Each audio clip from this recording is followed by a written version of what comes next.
got some stuff to get into, but I'll tell you what, before we get into that, a little PSA for all my natural bodybuilders out there. Put yourself out there. That's all I'm trying to say. Because here's the deal. I've stuck to this, right? Like every week. And yeah, it's hard, man. It's hard. But I've done it. And in hindsight, I regret not doing it more frequently in some capacity during the off season. Because honestly, this log is kind of a clusterfuck of like random shit. However, you get better at it the more you do it, just like anything else. Whoa, right? Don't take a whole lot. You just got to be consistent, right? What we tell a lot of our newer like clients, athletes, friends who want to get into this are the same thing when it comes to this. And here's the deal, man. Like when it comes to like what we as natural bodybuilders like have to our advantage compared to the other side that gets the biggest piece of the pie, the enhanced bros, is the fact that we can be a little bit more transparent than they can for two reasons. One, of course, the legality aspect, although seems like that's starting to chill out a little bit more, right? But still, the other thing is going to be there's a lot of stuff that they go through that they can't necessarily fully just put out there, because the majority of bodybuilding fans, they're going to be casuals. They're not going to be these like competitive, minded, like these competitive athletes that like understand.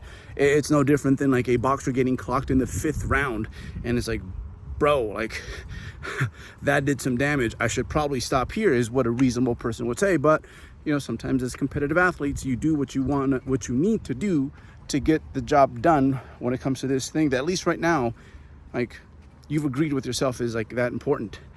Hindsight is the right thing, wrong thing, we don't know. But right now, this is what you decided to do. And they can't go over those details because, again, the majority of bodybuilding fans are casual bodybuilding fans. They wouldn't understand.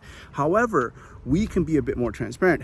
Doesn't mean mention everything about your life, but we can be a little bit more transparent. And there's an audience out there that is just like absolutely ready to like gobble this stuff up. And again, maybe you're not like Chris Jones and like mega extroverted. You can just like fly. Ooh. He's swooping. He didn't get anything. He just swooped by. But maybe it's not the most natural thing to you. But guess what? You get better at everything as you do it. And at least when it comes to like doing this, you get better. And then maybe from a technological standpoint, show me use Chris Jones again as an example. Like that homie would just pull out the cell phone and like boom, boom, boom. He was, I think one thing we enjoyed about him is that he was always honest. You might not have always agreed with everything he had to say, but he spoke from the heart, put himself out there, put his bodybuilding out there more so. So to my competitive bodybuilders that out there especially, like people are interested, man. They want to know more. And most importantly, aside from like helping ourselves out, right? Like this is how we help ourselves out. This is how we get our piece of the pie. You help the sport grow, man. You help the sport grow. Like I think at this point I can say with pretty good confidence that like not that there's anything wrong with going the other route, but it's a big decision though. Like just fucking know that. But like maybe I've come to grips with the fact that maybe I have helped people decide that, hey, you know what? I think I'm gonna do it this way. I think this is the way for me. Like because I don't know, me or some other natural bodybuilder like popped up in whatever feed. So we help the sport grow that way. And by doing that, we all benefit as a whole. Us as individuals, but most importantly, the sport as a whole. So that is my tangent today. I'll go back and check out that Hawk in a little bit. Out here getting some vitamin D. Today's one of those days where it's like, bro, if I don't leave the house, I will get no outside time. So still no formal step count, but this is just a little something to feel alive and good. Otherwise, it's just the shadows of my home one of those days. Catch 22 to working from home. Yeah, let's roll on with it. I really don't like how food is just a common theme right now. I like to train. Eating. If there's an IV I could take, I'd probably be down with that. like not all the time, but more frequently than maybe Monday through Friday I do the IV. I think even now, I think I'd do the IV. However, in regards to just like the satiety and just general, just fluid energy, there is one diet combo that I've been using for a few years that I think is worth sharing. Okay, because I'm making some pushes. This is only 3 whole eggs. It was like 5 or something. That is like legit. This is the meal right here. And it's just like these canned beans. So this combo, if you can digestively handle it, would recommend. Some people sensitive to egg protein, actually. No issue for me there. And Mexican dude, like this might kill you, won't do anything to me. But yeah, this combo, I think, a little kimchi to start it off too. Honestly, I'm not well read on the benefits. I do know that the probiotic world's kind of oversteps a lot, but I do like this. Like, it's spicy, texture's nice, and hey, it's a vegetable, just what you guys wanted to see, right? All right, enter Natty flatness. You see that? I mean, everything's decently tight. Could be tighter if I was a little fuller, but we're just gonna have to see a little bit more of this going forward. Okay, there we go. Going forward. But that's the name of the game. Might be worse tomorrow. So if it is worse tomorrow, I have one more low day. I'll have you guys take a peek at what that looks like. But this is it. That's what it looks like. It's not fun to look at yourself in this. And this white hair here is killing me. Yeah, not fun to look at yourself like this. However, again, necessary evil to get what we want. Hey, little girl, you gonna be good for me? You gonna be good for me? All right, I need you to chill. All right. I think she'll be good for us. So, symptom-wise, I think as much as I have been able to work around a lot of the pain, right? A lot of it just comes to a certain point where as an athlete, it's like, okay, here comes like the freaking grind, and I think the time has arrived, man. So things will be different. But up until this point, in regards to, we'll go with, I think, hunger and appetite, because they're kind of different things. Like hunger, I don't really get. When I get it now, it's probably as frequent as like in the off season where I'm like, oh, like my stomach hurts. Like I know a lot of people talk about stomach pains, and I don't know if it was pangs or pains, but I believe it's pains, like your stomach hurts, like it's actually eating itself. I don't get a whole lot of that, whether I'm prepping or not. I think the only time I can recall having those was like as a teen. But you know how that goes, man. You eat anything and everything. So, but right now, appetite a little different from actual hunger. Like, yeah, because to me, like, hunger showcases itself more as like fatigue. Like someone else can probably catch it. Like it's like, hey, oh Bert, you're missing a step. But I don't necessarily associate it with like, oh, food would make me feel better. I'm not very good at this.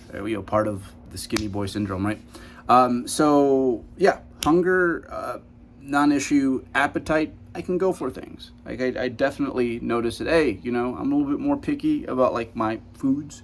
Like I want the best cheese once a week. I gotta have the best cut of meat, things like that.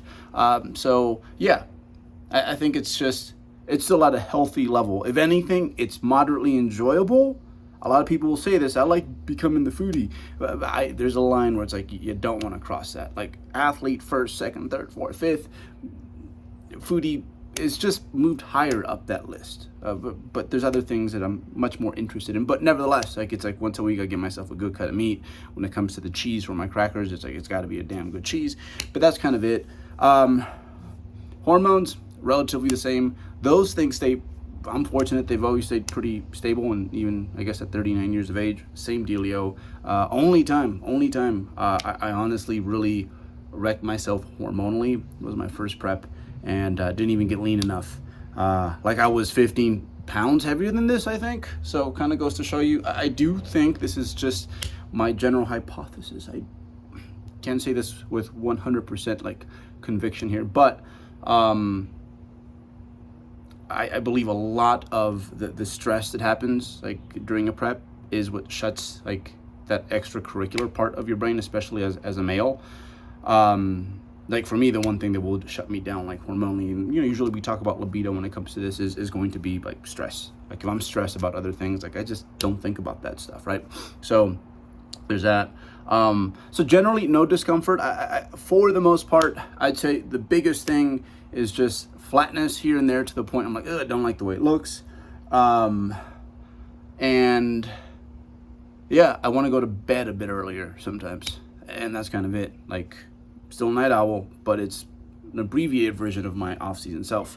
So yeah, no, that's where we're at. But I do think for this next leg, we're going to have to pick it up. For this next leg, I think there's going to have to be a little bit more suffering, and I'm ready for it, because up until this point, it's been quite like, yeah, okay. You know what? As a matter of fact, I think one thing that does happen, and I need to do this, I'm gonna have Cynthia bring up how I've been doing, and this will be good. It'll be a like, this is what you can work on, Bert moment. Will I show you guys that? I probably will, but it'll be interesting, because I think I've done better than previous years. And I'm gonna urge her, hey, don't be bullshitting, man, because a lot of these chicks will bullshit for like their dude while they're in the midst of it, and it's like, hey, tell you what, don't do that to him. Let him know, but be fair. And this just goes, not just when it comes to your significant other, but I just think when it comes to friends, like, obviously, like anything else, if you were like, I don't know, studying for your bar exam or something, right? It's like, okay, that's going to kind of be all encompassing. We understand why you can't like pop up on Friday night and party with us, with some limitations in place, because when you're pursuing something, you got to be about that. But still, there's a line there, and the people who know you best know if you're like not putting in your end of the bargain, to at least be fair, right? And make them feel important, right? At a level that's appropriate, because people who love you, they want to see you succeed and get the stuff you want. So yeah, that is it. Gonna go train, last training day of the week. Before I sign off, check this out. Okay, can you see it? Can you see it? This pulsating vein here, I just filmed this portion of my vlog. Watch.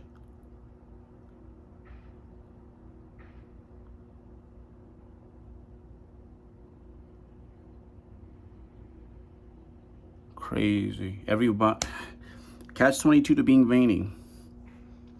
Get all sorts of weird shit everywhere. So, just how they made me. This stuff is way too long. I'll try to keep it to under 30 minutes.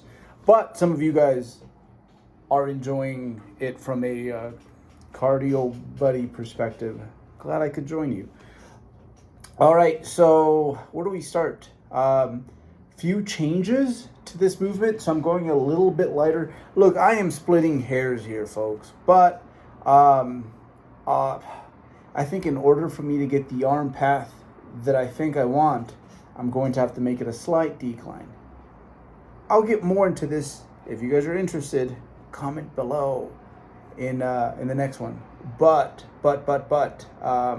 again, like, a lot of like me having my own handles that I bring to the gym, a lot of techniques, like you'll see some partials like here in a moment, some like heavy loaded part, heavier than what I can do full ROM or almost do for full ROM. You'll see like a lot of this stuff is honestly it's I wouldn't say, yeah, some things, they are just there because from an ergonomic standpoint, this body has enough mileage where I have to keep keep it healthy. Or else it's just not like it's sensitive to to breaking. Like definitely more so than 10, 15 years ago. 15 years ago, I could do whatever the fuck I want, man. But so a lot of this stuff ergonomic, but also a lot of this stuff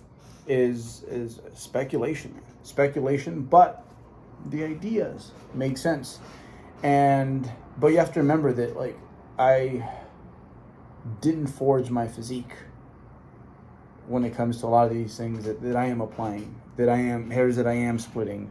Honestly, I think the biggest thing that stops most people from getting to where they want to go is just consistency. It's just consistency, like legit. That is, I remember there was a stint between years 20 and 23. I was 20 and 23 years old. That I was just like, you know what? Maybe it was too much. It's like, I'm not going to miss a scheduled workout. I'm not going to miss a scheduled meal. I did that. Definitely overkill in hindsight. But I was consistent, at least consistent enough. And right then and there, like I went from, hey, you look like you did something athletically to you look like, do you compete? That sort of deal. This baby right here, man, I'm going to keep load here on the pendulum, and honestly I'm just gonna work on making the pauses a little crispier. Again, I have to protect myself at all times right now because the progress that has been made. I have to keep the progress that has been made, and a big part of that is going to be staying healthy. So I think sometimes well, look, I love beating the logbook. It's still a big part of my process. But right now, I think more than ever, even in the off season, but not nearly to the extent as what you will see right now, a lot of my progress is going to be subjective. Little things like, hey, I was able to go from like rep to rep to rep to rep. There was less clustering. The rate of perceived effort at the end was a little bit better. I felt more in control of the load. Every rep looked the same. These are things that if you just look at a simple logbook, and it's not going to show. And these are things that quite often guys who are very pro beat the logbook, they'll do whatever it takes to beat the logbook, sometimes in the off season too, to the point where it's like, what you were doing a few weeks ago was probably better stimulus. It was safer, and it generated a whole lot less fatigue. But at some point, like you just needed more time. You just needed more time, not more reps, not more weight. You just needed more time. You just need to soak in this a little bit longer. So yeah, I'm just doing a better job protecting myself. Like I didn't do partials this week on this. Like usually this is a movement where I hammer away that the first segment of the rep, the first half of the rep. Actually 3/4 and then half and then like third and then a quarter. Not this week. I was like, you know what? My RDL day was quite hectic. Let me leave it here. And I think especially, I think we understand this more on the dieting front, where it's like if your deficit just feels lousier than it should, okay, maybe you should re-examine what it is that we're doing. Maybe there needs to be some changes, and not necessarily some changes in that we need to be more aggressive. But when it comes to training, if people, find themselves in those positions where they're like, that was harder than it should have been to progress, or maybe I made no progress. Quite often, their first intuition is like, hey, let me do more. When in reality, it's like, maybe you just needed more time, fella. That might have been it. So yeah, I think off season, I think I have to, because I am pretty close to my genetic ceiling. Not something I like to hear, but that is the truth. Sometimes I just need more time, right? And now I think that is especially true. And quite often, even if I am, like in a position where I can make the leap to the next increment, whatever that might be, reps, load, you know what? It's like I try to harden up what it is that I'm doing here. And then I'll wait for it to like harden up and get even better in regards to quality, other metrics that again numbers can tell you. And the fact that it's improving without me adding more load, right, or more reps, tells you that whatever it was when you first reached that landmark in terms of performance, was like, and you kept repeating it many times over, that was enough stimulus so that like, hey, you're here still progressing off of something that you have done many times over the last, say, 4 weeks. So, yeah, so it's a fine line. You chase a little, but at the same time, you wait for things to come. And I think especially for my young guys out there, what ends up happening is you got to train the way you would train if there was nobody at your gym. Nobody at your gym. Like, you can see that dude over there. You ain't totally like him, but, he's lifting 2 plates on that bench press. I'm about to put 2 plates on my bench press too. Like, you don't, it's just sometimes we do dumb shit because, like, we want to identify with it, like being part of this shit right here, right now. So, the quicker you get rid of that mentality and you just stay, like, trust your intuition when it comes to certain things, the better you're going to be at this. The better you're going to be at this sooner. Geez, man. So definitely leaner, a little stringier. But I like where this is going. This is definitely the best mid 160s that I can recall ever rocking. Although I will say this, because cameras do improve over time. Sometimes I'm like, like, is it just maybe the fact that cameras are better? But no, in all honesty, yeah, there's quite a few things. And I am at that point where it's like, man, I know what did this. I cannot wait, but I can, to off season again, to make this even better. I know I can. I know the next 5 years are going to be the best years of my bodybuilding career. You have 2 elevators, man, I think, as an athlete. You have the physical and the mental elevator. And the way it works is, you're young, like, this elevator's high, the physical, but then the mental elevator is like down here, right? And I think what's happening here is, like, my elevators are kind of like doing this, and they're meeting. So you notice I didn't lower the physical because I still feel, especially with some of the changes I've made to my training and my mindset around my training, I feel healthier right now than when I was 28, 29, right now, at age 39. And a lot of that has to do with, again, better exercise selection, better execution, my mind is right. But that excites me. Because now that a lot of those aches and pains are gone, it's like, dude, other than the fact that I won't just sprint at random. If we play a pickup basketball game, I'm shooting only. I mean, I ain't playing no defense. Like, other than that, like, I virtually feel the same.